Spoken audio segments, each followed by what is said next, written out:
Welcome to your weekly astrological weather. This is your place to get practical guidance for not only surviving, but thriving with the cosmic tides. Well, hello everybody, and welcome to your weekly astrological weather. My name's Amanda Walsh. I'm the founder of Astrology Hub, and I am so happy to be back here with Jenn Zahrt. This is Jenn's second Astrology Hub podcast debut, and we're so grateful to have you back, Jenn. Thank you for joining us. Thank you so much for having me back. All right, so Jenn is an astrologer. She's been an astrologer for 25 years. She's also the director and the founder of Kaylee, which is the Celestial Arts Education Library. She's actually sitting right in front of one of the panels of astrology books. There are actually two more rooms filled with only astrology books, you guys. Like, this is heaven on earth for us. So tell us just a little bit before we dive into the weekly weather about the inspiration for it and what it is. So when I was doing research in my PhD for astrology, it took me so long to get the books I needed to read about the history of our field. I'd have to wait for interlibrary loan to come through, and then I'd only have a short time and I'd have to give it back. So I started collecting collections of astrology books about 6 years ago, and I wanted to found a forever home research library so that people in the future don't have those struggles, because libraries don't always collect in one place all the books that we value and love. So this is that dream come true.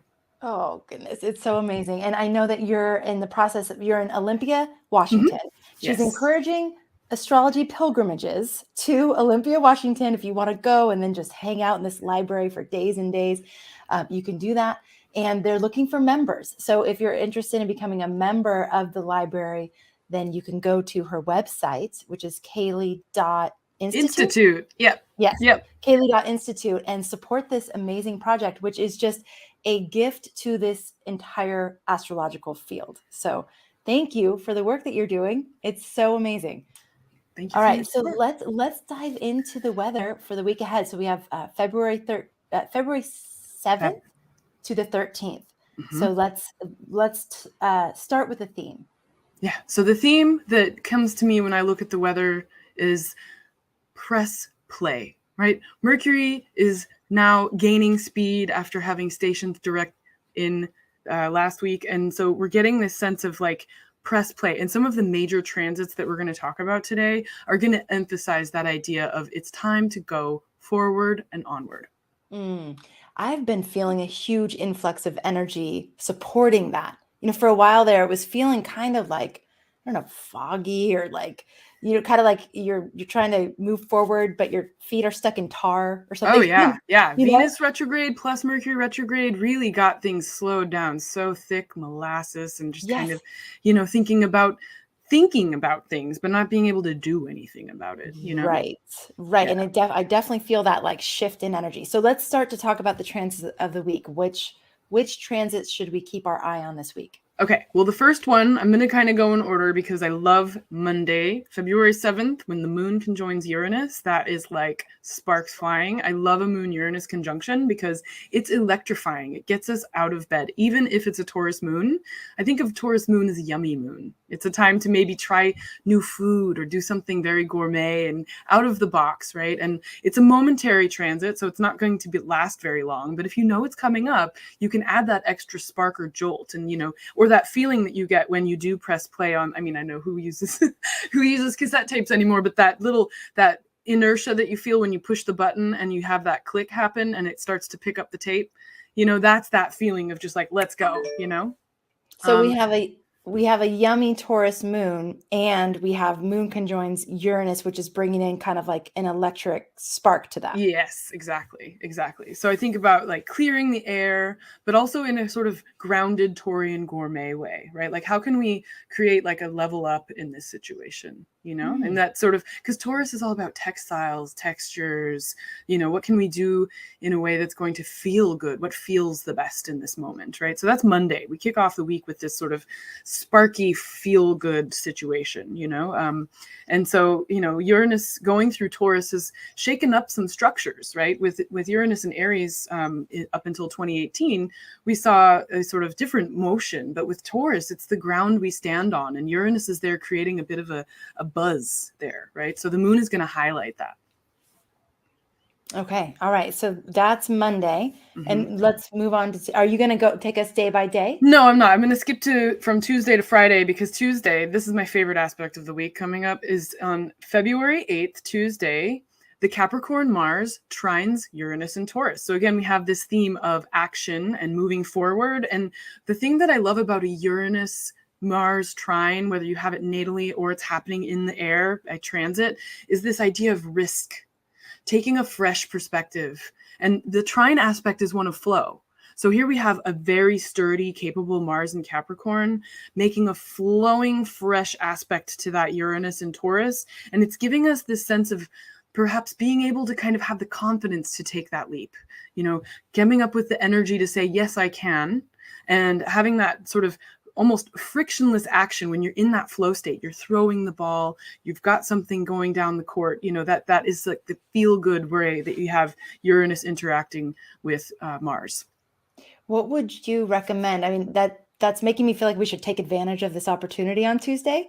Like Perhaps. If there's things that you want to like do or accomplish, or like conversations you want to have, is this a good time to initiate things? Is this a good time to get things done? I mean, what would you say about that? Yes, I do think it is a good time to take an initiative, partly also because this is a bit of a cowboy astrology, I want to say. So cowboy electional astrology, the last aspect to the moon is a trine to Pluto. So things done on Tuesday, actually, just from the sort of how is the outcome going to be, it'll be a probably very good outcome, I think, right? So Tuesday is a good day to take action. It's also Mars's day. But I want to contextualize this trine in a larger perspective of Mars's relationship to Uranus, because this is perhaps the continuation of something that began last year on January 21st or January 20th of 2021. The Mars made a conjunction with Uranus, and then on November, around Thanksgiving, in November 17th of 2021, it opposed Uranus, right? So this is now kind of we're at the closing trine of a situation. And so I just think it's good to contextualize this. And the situation will reset again on August 1st, 2022. So it's kind of good to take it into a longer view of like, okay, if I am taking action on something, it might relate to something that started January of last year and had a culminating moment in November of last year, right? So if you're thinking, what do I act on? Think about those times and consider what your next step could be. Okay, so you said January of 2021 and November. Yeah, that was the opposition between Mars and Uranus, yeah. Okay, so some theme or storyline that you were working on in your life, this is going to be, there was an initiation in January, a culmination in November, and this Tuesday is sort of like the closing chapter of it. It's beginning the closing chapter. The chapter will finally close in August, but this is the fun part. I love the trine aspect because it's the flowing one. It's the one where we can say, okay, let's get something moving forward. Again, press play. Okay. Yeah. All right. So then what do you want to say anything else about Tuesday?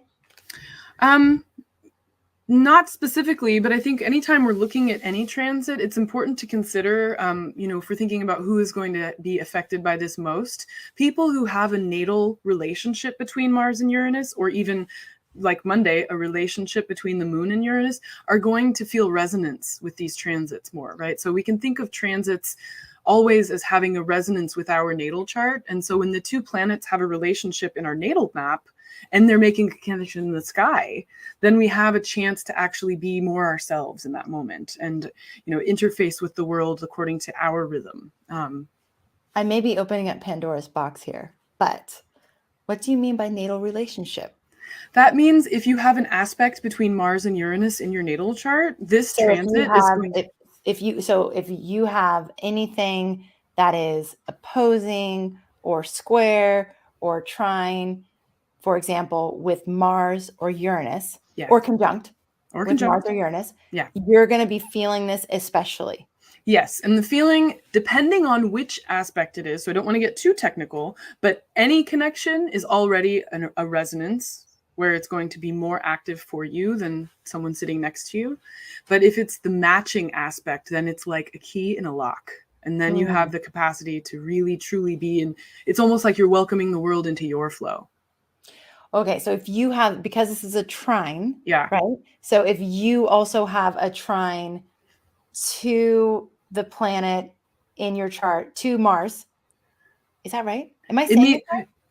Almost. If someone has Mars trine Uranus in their natal chart, Tuesday is Yes. going to be a wonderful day. Okay, so exactly. If they have Mars trine Uranus In their chart, then it's okay, going to be like everybody's experiencing what they normally experience all the time. And so it's going to feel like they can just be themselves in the flow. But that's true for any transit, actually.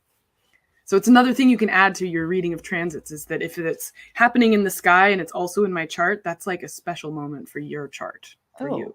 Nice. People ask that all the time. I mean, they ask in the comments all the time. Yeah. And if we can just make that a rule of thumb, that's really helpful. Yeah. Like any transit that's happening in the sky that you have exactly in your chart, that is like a golden moment for you. Yes. And there is a historical, to reference in the library, the historical astrologer who came up with this technique and gave it a name was Robert Blaschke, and he called it a holographic transit. And the simple way to understand that is transits are sort of a sine wave of time. But when that match happens between an aspect between two planets in your chart, like for example, this coming Tuesday with Mars trining Uranus, and it's happening in the sky, that's almost a spatial connection where you can jump out of the flow of time and enact what he called free will, right? And not be subjected to the fate of the wave of time. Amazing. Oh my Super gosh, fun. I love that so much. I love looking at it this way because it's super neat to see like, oh, it matches. You know? Yes. And then have you experienced that in your life? Like you see Absolutely. that and with your clients and stuff, you see that happening. It's 100%. Mm-hmm. Okay. Yep. Very cool. Okay. So you said we're going to skip to Friday. So what's, I mean, is Wednesday, Thursday just kind of. So the thing about Wednesday is really, I call it squirrel. When I looked at the astrology, the moon's not making any significant aspects. There's no significant aspects in the sky, but the moon's in Gemini. So the other keyword I have for Gemini is glitter. Squirrel, glitter, squirrel. You see, so it's like sort of, it'll be an interesting day, but it's not necessarily like, the moon isn't void during the day. It's just not making aspects until the evening when it touches Jupiter. So, the day of Wednesday is simply kind of just like a Mercury day, like I'm interested in this, I'm going to do this. There's lots of little interesting things going on. And then there's a distraction and then there's another thing, so it's not necessarily a day of note. But Friday we have the third. Wait. I have a question based on that, Jen, just based on what you just taught us. So if you have your moon in Gemini, which I have, would times when the moon is in Gemini be those golden moments too? Or are we just talking about things that have aspects? Well, that's a lunar return. Okay. Yeah, so that's sort of your reset of your personal month. Yeah. Okay. But then you have to think about the phase of the moon, right? So then it gets more complicated. But, having the moon in your own sign, which I have right now, by the way, is kind of awesome because you're sort of back on your like horse, Yes. Okay. It's a lunar return. So it's resetting you. And then Thursday is also not as notable? Thursday doesn't have what Friday has, which is the third conjunction of Mercury to Pluto. Ooh. All right. So that's the thing where I want to make sure we talk about that because that is the third pass of a process that began December 30th. And Mercury conjunct Pluto is intense because Pluto is an intensifier. If we have one keyword for Pluto, it intensifies anything that it touches. And Mercury has been retrograde from Aquarius into Capricorn, and now it's finally going direct again. And so we have this idea of deep truths being unearthed, needing to get to the bottom of something, needing to discover what's at the foundation of something, perhaps not things we want to know about, right? Maybe it's something that's actually not really comfortable knowledge, but this is the third pass of it. So I'm not going to talk about Friday in terms of it by itself. We have to think about the long term. So in December 30th was the first direct pass when Mercury was going one direction, conjoined Pluto. And it backed up, and on January 28th, made a second conjunction, but this time it was retrograde. And I think of that as the research moment where it really is truly getting to the pay dirt on the deep end of things. And now it's moving forward again, and it's conjoining Pluto and the last time. And this is kind of this idea of an initiation of a problematic kind of pivot point in the discussion of it. That's why I meant like the research phase, getting to the true pay dirt in the situation. And finally on Friday, being able to do something about it and actually making some forward progress with it. Again, press play. That idea of, okay, now we know. Now we have all the things that we need to know. And it's going to be intense putting it to practice. Oh, wow. I know a lot of people had a lot of intensity around the holidays. I mean, there was like a lot going on for a lot of people right around that December 30th date. Will it be the same thing, like the same kind of things that were up? It'll be an ability to put a period on whatever those things were until Mercury finds Pluto again, right? So it's kind of a resolving of this stage of the process. Obviously, depending on the complexity of the situation, it might not be the final word, but it will at least be the end of a smaller chapter. And it'll be a way for us to sort of set that and then continue on. And then once Mercury enters Aquarius on the 14th, which is a little bit outside of this week, then we're truly going to see forward motion and sort of and away from this entire holiday period of the heavy Capricorn material. Okay. So on the February 14th, that's when we're just like out of that phase that we've been in. Yeah. So this itchiness we're feeling now around getting forward and getting started and onward is going to truly get some traction, I guess I could say. And what's the conjunction on the 14th? Oh, it's not. It's when Mercury enters Aquarius. Mercury enters Aquarius. Okay. Yeah. And then can you give us the date for Friday? What is the actual date? Oh, the February 11th. February 11th. Okay. Because people are in different parts of the world. So it may not be their Friday, right? Right. Yes. Okay. So February 11th. All right. So is this the most intense day of the week?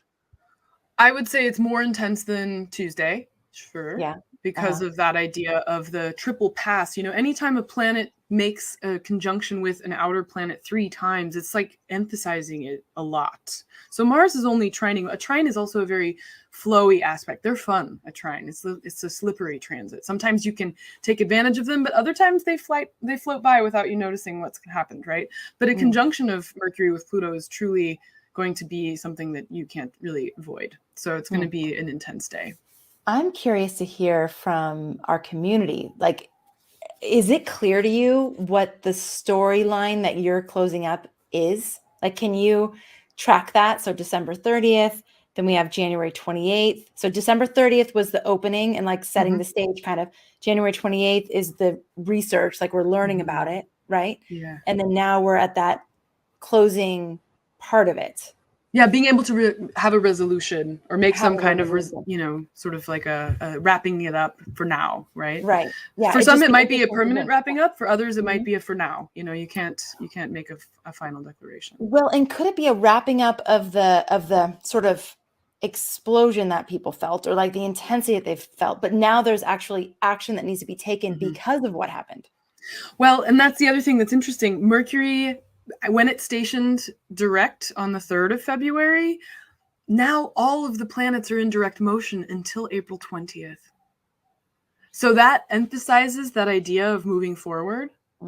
And so we truly will get out of whatever sort of, I guess you could say, quicksand that had been present in the holidays, and this feeling of not being able to move and wanting to get out. And where do I have traction? It's coming now, right? It's happening now, but we still have to pass through the portal of Friday. Okay. Yeah. And this is until April 30th. We have all the planets direct. April 20th. Yeah. All the planets are direct until Mercury goes retrograde again at 15 degrees of Taurus, ironically conjunct the moon and Uranus in Taurus on April 20th. So it is actually April 20th will be a little bit of a reverb of this week. Oh, interesting. Yeah. Okay. Yeah. It's so fascinating. I mean, it seems like it would be a great practice for most astrologers, astrology students, astrology lovers to journal. Because how else do you track through time? Like what was up for you then and what's up for you now? And are you seeing the correlations? But it just do you know what I do? What do you do? I search my Gmail. Yes. Because that's usually going to be evidence of what's there. You know? Yes. Yeah. Gmail. And then I've also said on this podcast many times, your pictures too. Yeah. Like your picture can really help to like anchor you. It's like, oh yeah, that's where I was. That's what I was doing. Yeah. Yeah. Okay. All right. So we are now through Friday. Anything for the weekend that you want us to be aware of? The thing that I think is most important is not thinking in terms of day by day, but also this week is the first quarter moon. That actually also starts on Tuesday. And so this is a time to be building structures as opposed to disseminating creativity, right? So this is where we get back to work, and we have the beginning of the song, and we're tinkering again with everything we're working on, and we're sort of like making a move forward. Although I don't really like working on weekends, so maybe that's not something we want to do. But I was thinking more about the outer planets and not necessarily about the moon's positions. The moon will enter Cancer over the weekend. And so I think that's also a good time to sort of examine what's in our immediate sphere, right? Who is in our immediate care? I think of care with Cancer. And I think of also the crab.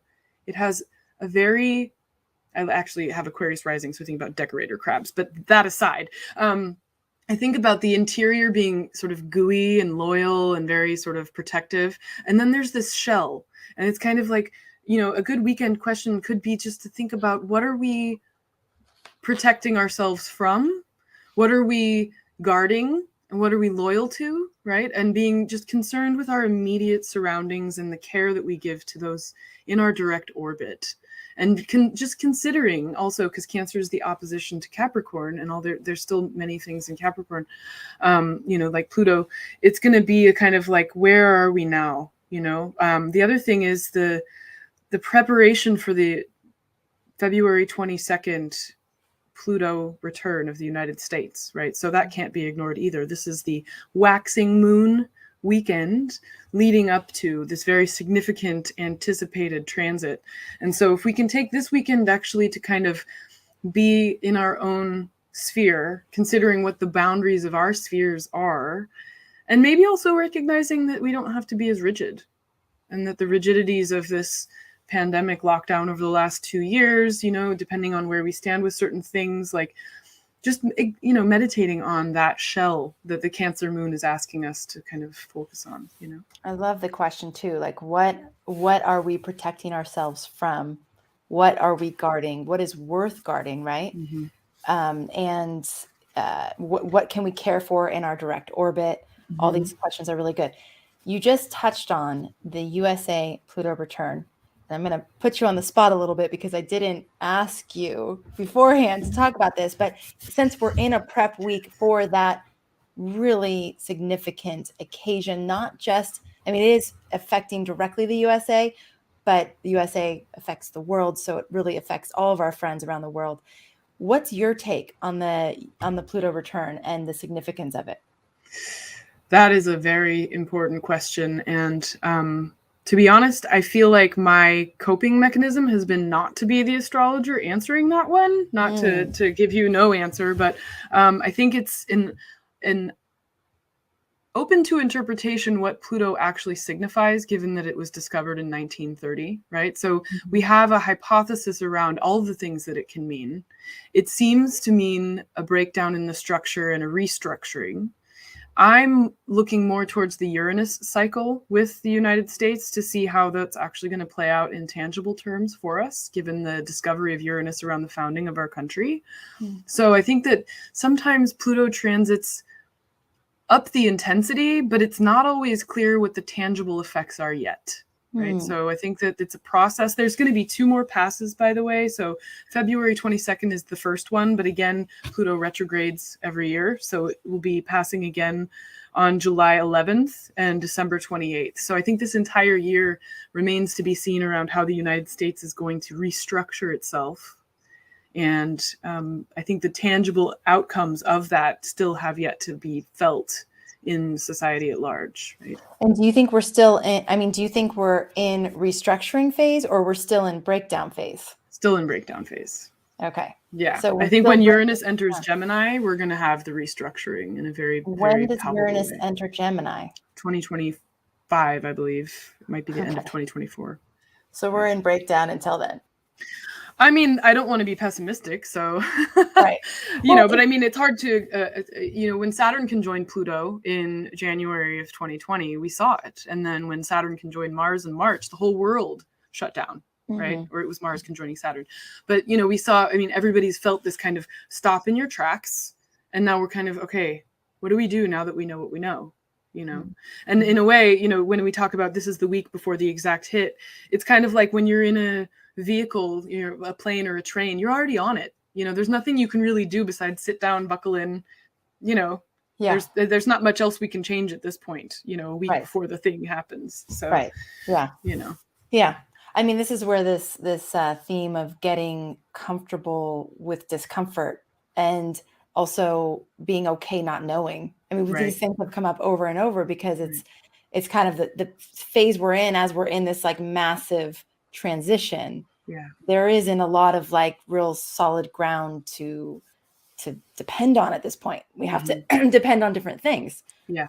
So, and that's why I like your question. What are we protecting ourselves from? Because like what is actually of value to you that you is worth your protection and that you can protect and that you actually in your sphere can impact. Yeah. Or right? grasp even, right? I think of the claws of the crab. Like what is within your power in your local space? And thinking in terms of that local immediacy as opposed to this supranational kind of, you know, yeah, the US Pluto return will affect the whole world, but also you're alive in a place, and how are you living, you know, and Yes. how do you want to be living? So really good reminders. Okay, anything else about the week that you want us to be aware of? So I think it's important to, just consider that this is the beginning of all the planets being direct, and Venus and Mercury are still picking up speed. So while we can celebrate, we have to still exercise caution a little bit, because whether or not you work with the concept of a shadow period, that is referring somewhat to the idea of it takes a planet a little bit of effort to get momentum again and be at proper speed, right? So with Mercury, it's going to be until February 24th, just after that US Pluto return, when it's moved past its entire retrograde degrees of the zodiac at 10 degrees of Aquarius. So we're going to start to see some true forward motion in about 2 weeks. Or so in the end of February is what I want to say. So I think it's important to like get going. And also know it's like, okay, well, once you start walking, then you can start walking a little faster, and then you might be skipping and jogging and, you know, picking up the momentum up until April 20th. Okay. I love that. And I love your visual of the press play, because Yeah, it's true. You press it and then it waits a little bit before the thing actually gets traction and you start to hear the music. right. We're definitely dating ourselves right now, Jen. No, but sure. But I mean, think about it. This Mars trining Uranus is happening in Earth signs, and they love a good old, you know, traditional beatbox or boombox, right? Like it's not about the latest technology, you know. Right. So it's going forward, but it still has to like get the like traction and the momentum. So we're in that phase. Okay. But it's a waxing moon, you know what I mean? So the energy is there to kind of unfold and pursue and get in it, you know? Okay. I think that's probably music to many people's ears at this point in the year. For sure. Yeah. So what would you say is the intensity on a scale of 1 to 10, 10 being like the most intense and 1 being not intense at all? Probably a 3 or a 4. Okay. Yeah. Nice. Okay. Yeah, I think, you know, once you see the exact hit of the very first Pluto return of the US, I think that's going to be way more intense than what we have now. Okay. Societally, right? So in general, I think we've gone through a lot in this last holiday season. And so this week is a little bit of a breather and a chance for action, right? And maybe I'm projecting because I like forward motion and doing something, but like that to me is like, that's not intense. It's more of like, okay, cool. I kind of have some agency. Like, you know, it's easier, you know, than it has been. I definitely gravitate that way too. I know there's some people who like it better when it's like more inward and more quiet or more still, you know. Okay, so we have the theme of the week is press play. We have today, Monday, this is a kind of like a sparkly, feel good energy. In this question, I love asking this question today. How can we create a level up in this moment? Like what would level it up? And think of Taurian kind of thing. So like maybe you're making dinner and it's like, oh, what would level it up would be to like light a candle and maybe pour myself a glass of wine, or you know, just like use a finishing salt that you never use because it's too fancy, you know. Exactly. So just what are the things that you could do to level it up in a way that like delights your senses on all levels? Okay. On Tuesday we have this Capricorn Mars trine Uranus and Taurus, which is a fresh perspective. This could be a day of like risk taking, fresh. Okay. You may have more confidence to take a leap that you've been thinking about taking.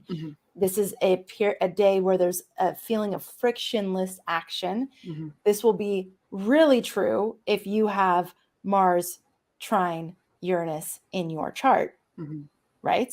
Yes. Okay, we learned something new today. Well, I did. They might already know. Okay, so Tuesday's activities will also have a good outcome, which is interesting to think about. And you said cowboy astrology. What do you mean by Okay, that? so that's my little code that I use sometimes when I'm like, okay, like what's the sort of tweet version of this technique so I don't have to sit around taking an 18-hour workshop about it. So the electional astrology that I learned way back 25 years ago, one of the first things I ever learned was look at the last aspect of the moon to see the final outcome. It also trains you how to see when the moon's void, of course. But if you look at the last aspect of the moon, that's the final outcome of the thing. So I think, who was it recently who said, the last experience you have of a place is how you remember it. So if that experience is wonderful, then that's just your forever memory of how it was. And if you had a wonderful time, but then the very last thing that happens is negative, then you just remember it poorly, right? So the last aspect of the moon is like that. And the last aspect of the moon on Tuesday, or on the Taurus moon, is going to be a trine to Jupiter, or trine to Pluto, which to me is a really cool force multiplier for anything that you're trying to do. Force multiplier. Yeah. You have some great terms that just like pop out. That's awesome. Okay. All right. And then on Wednesday's a little squirrely. Oh, did I miss something about that day? Not squirrely. It is a squirrel. It's like, oh. Does that mean squirrely? I feel like squirrely has a negative connotation. It's neutral. It's like it's a true neutral. It's just like a, It is a squirrel. Oh, that's a great correction there, because I was thinking squirrely, which you're right. That's kind of like, you can't really get your handle on it. It's like a little maybe not honest, kind of right. But to be a squirrel, squirrels aren't bad. So the squirrel in that you might like be busy and getting a lot of things done and maybe doing distractible. Something over here, doing something over there, having your photo taken by some tourists in the park, like, like doing this. Oh my God, it's so funny. We don't have squirrels here in Hawaii. And so whenever we go anywhere, my daughters will say, Mama, are there going to be squirrels? This is like the thing they look forward to the most of anything is like squirrels. It's hilarious. It makes me laugh. Amazing. Okay. All right. So then we have Thursday. Okay. So Friday, we just kind of skipped Thursday because there's we did. Yeah. That's fine. You don't have to go through every day if there's nothing to talk about. Yeah. Yeah. Okay. So because you want to talk about Friday, you said we can talk about Thursday, but Friday's really the day. Friday's a big day. The conjunction of Mercury and Pluto. It's intensifying. This is where deep truths, needing to get to the bottom of something, needing to understand the foundation of something. It's not always comfortable information, but this is the kind of thing that's going to be coming out on Friday. Right. And this is the third in this storyline that started on December 30th. Right. Okay. And it's a day to be persuasive, right? So Mercury conjunct Pluto. Pluto also has this tinge of charisma, as I stutter. So Mercury conjunct Pluto can be very persuasive because of that thoroughness and that depth and sort of the projection of this intensity. And then, just to add a caveat to it, sometimes the intensity is about like, where are my keys? And you just spend all day obsessed with trying to find something. And it's not necessarily world shaking. It's maybe perhaps like extremely mundane, because going back, I think Michael Luton said it, with Pluto, it makes small things big and big things small. So sometimes, the conjunction could be making a big deal out of something that is not actually that significant in the larger picture, not to minimize anybody's experiences, but just to add to it's not going to be like earth shattering for everyone. It could also just simply be obsessed with trying to find a lost object or something. Right. Which can be really stressful. It can be stressful. Yeah. Right. Yeah. Okay. So we have also, all planets going direct until April 20th. So this is adding to this press play sort of idea. And this is also a first quarter moon. So this is a time to be building structures. I love what you said next was not necessarily disseminating creativity. Right. So not necessarily like doing the content of whatever the thing is, but building the structure in order to house the creation. Whatever that is. Correct. Yes. And that comes from this book, Dane Rudyard's Lunation Cycle. Love it. Love the cover. So those are his words. So I have to be quoting him on that. Okay. Yeah. Amazing. So this is one of the best books on the lunation cycle that'll talk about not only like what's happening in the sky, but the idea of your personal lunation cycle, right? So when you're born, For our And podcast listeners who couldn't see the book, can you say the name of the book? oh, it's called The Lunation Cycle by Dane Rudyard. Mm-hmm. Okay, great. And it's about your personal moon phases? Is that what Oh, you're it's saying? got so much in it. But what it's really about is the idea of looking at the relationship between the sun and the moon, not just the moon alone or the sun alone. Okay, fantastic. All right, we have the moon going into Cancer, which is things around what this is this whole protection conversation we had. And then this week is a prep week for the February 22nd Pluto return for the USA, which is a big deal. And we're going to have 3 of them this year. It's basically coloring the whole year. And this is still this continuation of the breakdown of structures. And we don't really know exactly what this is going to look like yet, but it's still this process of breaking down. We don't know what's coming next. We don't know what we're building next.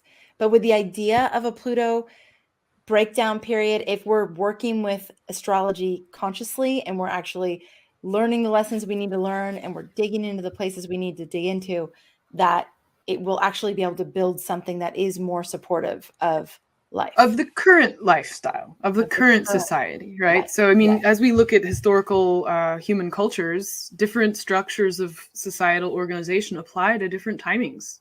Yes. So there's something very outworn around where the US is, given where we need to be as we grow into a more global culture, I think. Very interesting. Okay. Just technology is challenging the structure alone. Yeah. You know, so. Technology and mobility, like your ability to just get around anywhere. Yeah.